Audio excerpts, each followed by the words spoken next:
Hello again guys, this is Mark Marcelo from Filipino Tech Addict, and this is the first impressions, unboxing, hardware tour of the Gionee Pioneer P4. This is one of the most affordable smartphones from Gionee. As you can see naman sa lineup nila, medyo on the high side yung kanilang price, pero this one is very affordable. It's around 6,999. And actually na-review nito, marami na naka-review nito sa ibang branch, sa ibang blogs pala, sorry. Sa ibang blogs. And ngayon lang namin to na-review. Pero anyway, it's okay. Never late than never, di ba? Anyway, so, nabuksan na namin actually to, and we'll just, papakita ko lang sa inyo kung ano laman ng kahon, nung mga nasa kahon. So, we have the USB, adapter, headset, and manual. So, yan ang laman niya. So far, yan pa lang. Yan lang. Anyway, so here's the phone.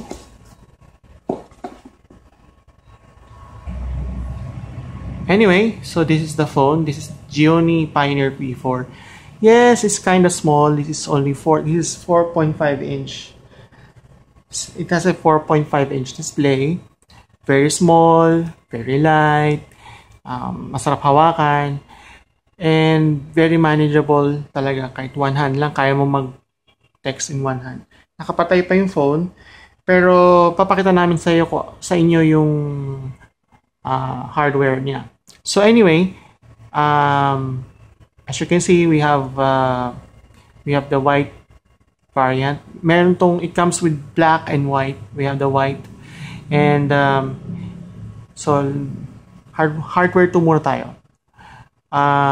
So we on the top 3.5mm headphone jack. On the side, the power lock key, volume rocker. Nothing on the left side. Bottom is the 3.5mm micro USB port, charging port, and the 5-megapixel camera with autofocus, and flash. Gionee branding and the speaker grill, and we have the 2-megapixel front-facing camera and sensors. Anyway, this is ang battery nito removable. So, yan.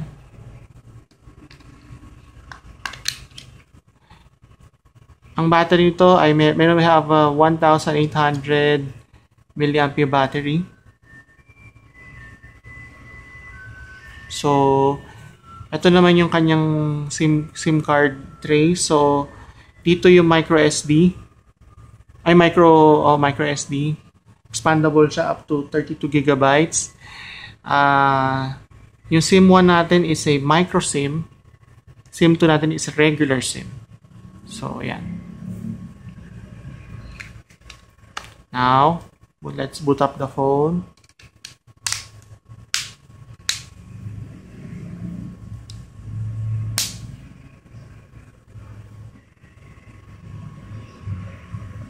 Okay, habang nagbo-boot up yung phone, quick specs rundown lang tayo. 1.3 GHz quad-core MediaTek MT6582 processor. Yun ang processor niya. Mali 400 graphics, 1 GB RAM. It has a generous 8 GB of internal memory, expandable up to 32 GB of micro SD.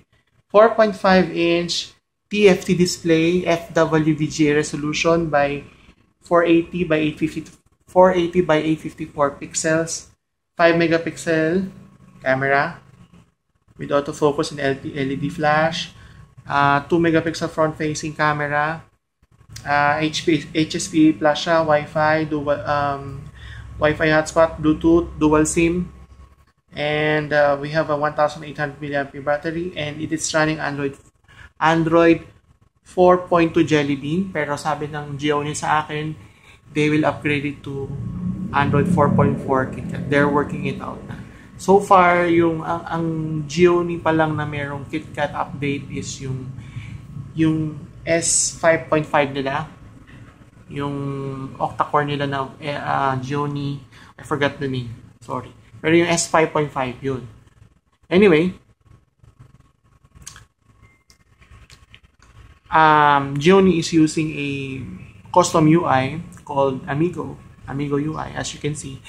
Actually, interchangeable lang ano yan, ang themes. Dito pwede kayo mamili. Merong stock Android. Pag stock Android, ganito magiging itsura ng phone. So, para usual stock Android. Or, pwede itong dance flick theme. Ganyan na magiging itsura ng phone pag in-apply. Currently, we're using Youth Notes. So, para mas, kasi unique eh. Pati yung, ano niya. Pero ganyan ang Amigo UI.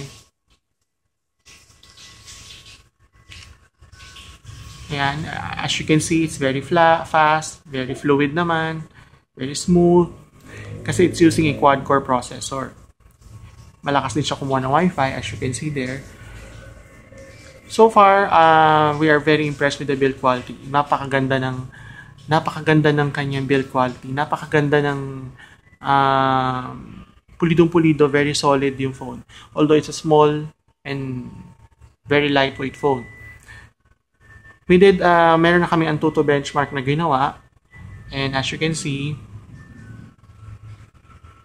nakakuha kami ng 17,224 points for the Gionee Pioneer P4. Yan.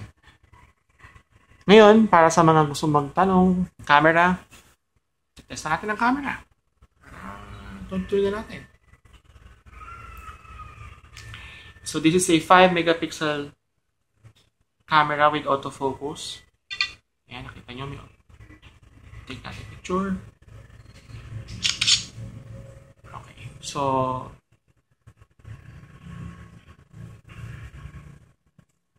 ayan yung picture. So as you can see, it's very decent. Very, very decent. Kahit 5 megapixels lang siya, napaka-decent ng kanyang photo quality.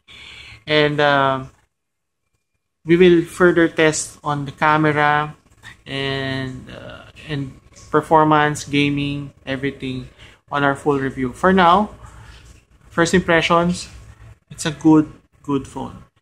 We just find it a little expensive lang kasi 6,999 eh.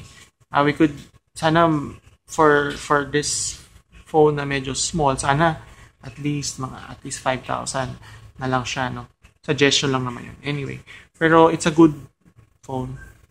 Actually, marami ako nababasa na parang it's good for gaming, but we will find that out on our full review. So anyway, this is the Gionee Pioneer P4, and thank you for watching.